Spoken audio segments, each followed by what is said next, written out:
Welcome to Plant Medicine Transmissions with Javier Regueiro.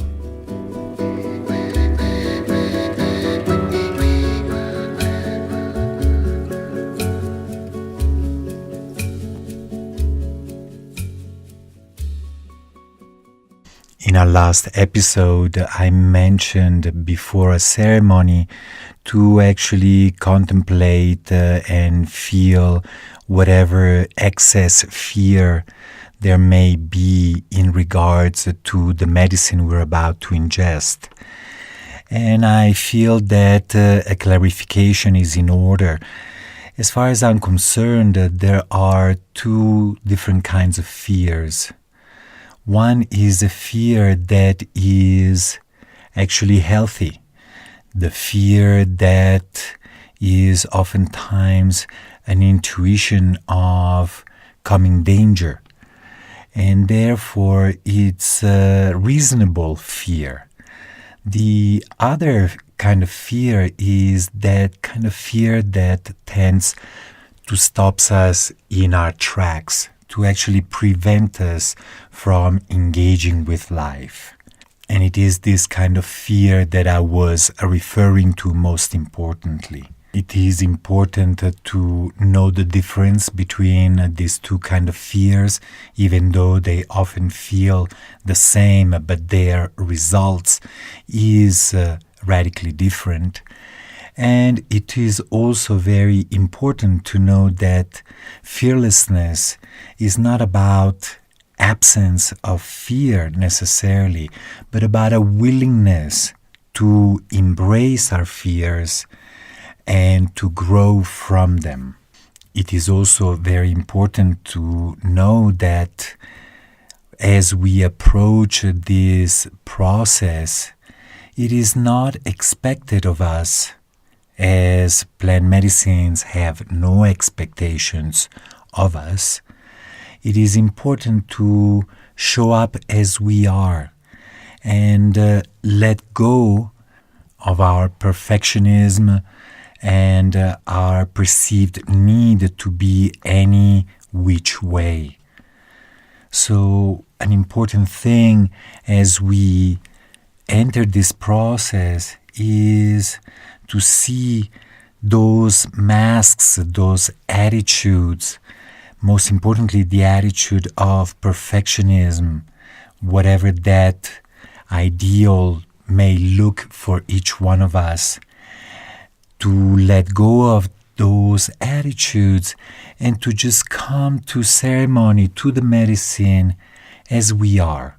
If we give in to our perceived need to perform and to behave in a certain way, then we are in an identity.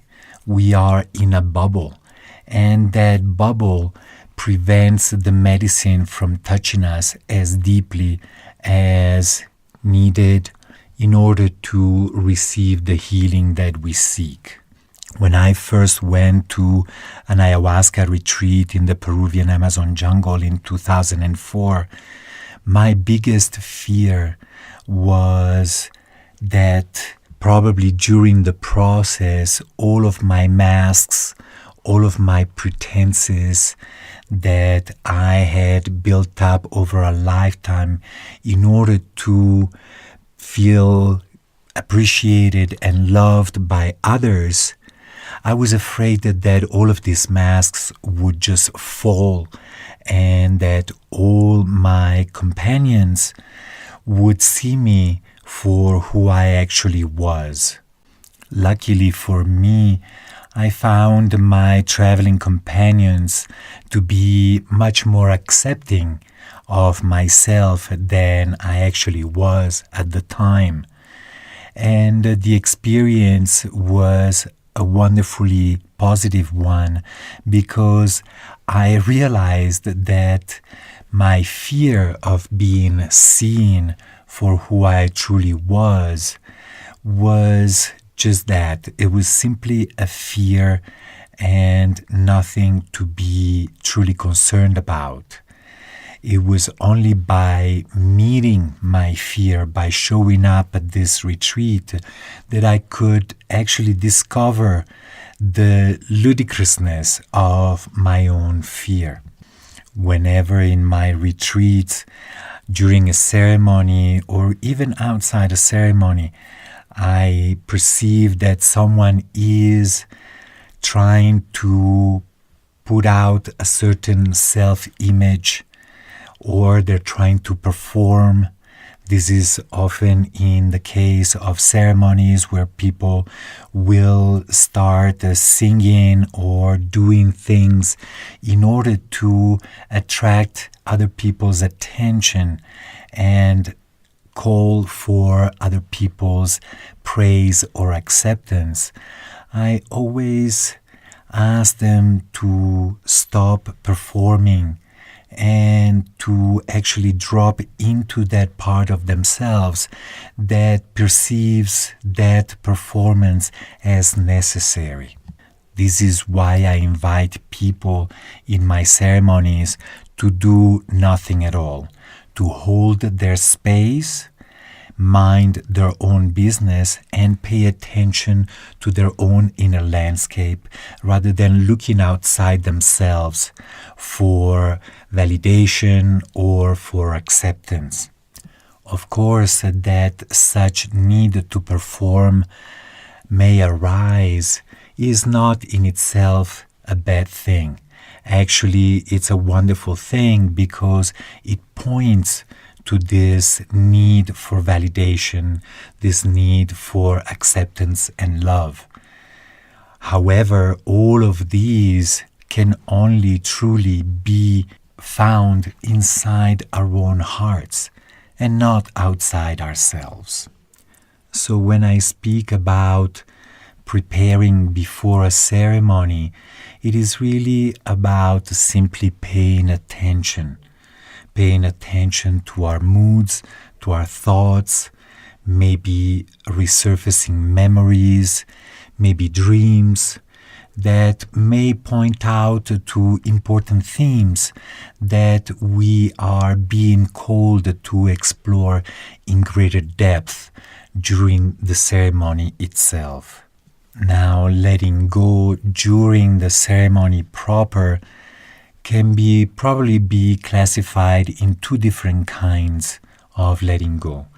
The first one is letting go of whatever may come up, oftentimes reactions of things that are not in alignment with the purpose of our being in that ceremony. Sometimes we find ourselves thinking about things that are really not that relevant during a ceremony. Or we find ourselves having petty reactions to other people's experience. And in these cases, it's important to ask oneself, is focusing my mind, my thoughts, my time on these petty things really helpful? Or is this just a way to distract myself and not to go as deep as the medicine is probably wishing me to go?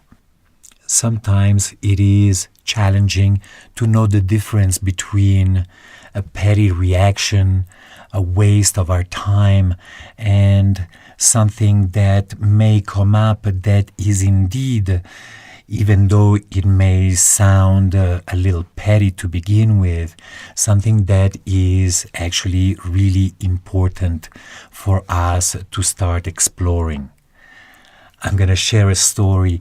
Some years ago, I went with two friends to the ruins of Choquequirao, a 2 days walk from the closest village. And soon enough, I found myself resenting one of my two traveling companions. I started judging him. I started feeling a little bit jealous of how much attention he was taking from our third party, and spent the first day of our walk just it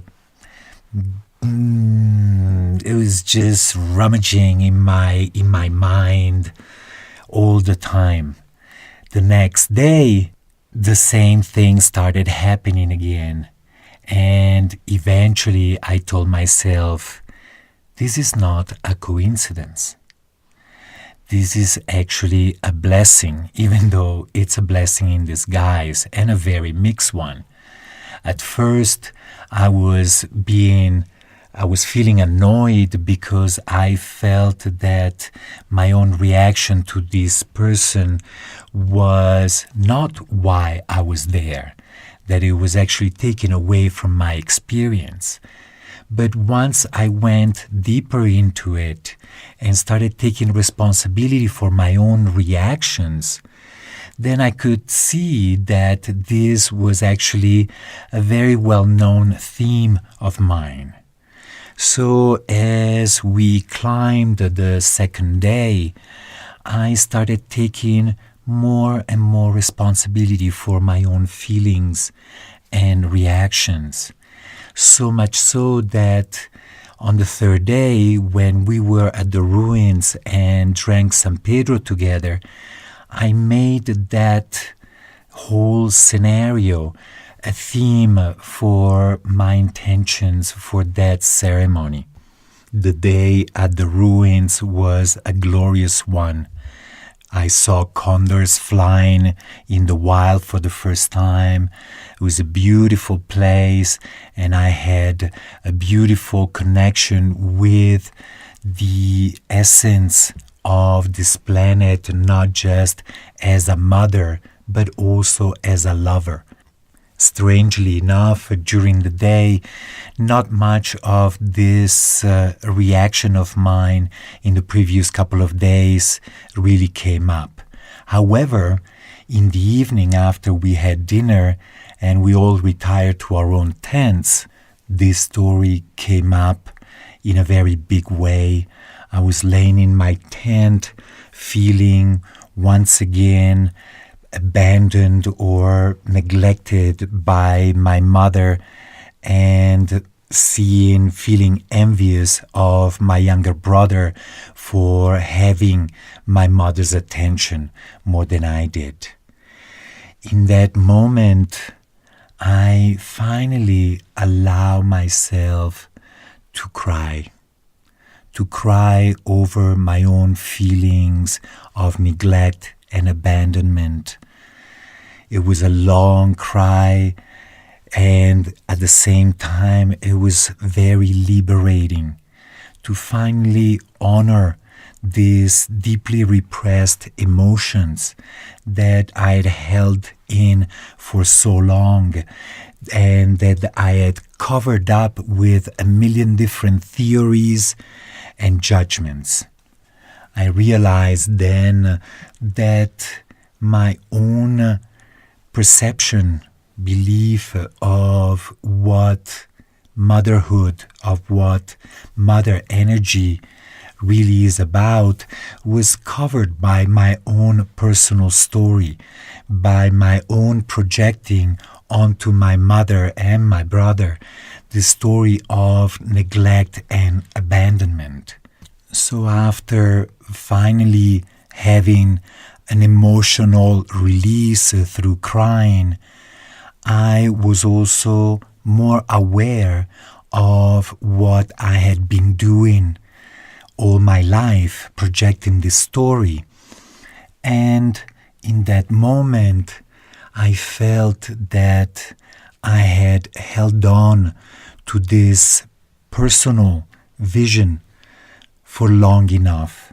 Not only my own grief, my own sadness and anger, but also my own judgments, my own beliefs that I created as a result of that experience.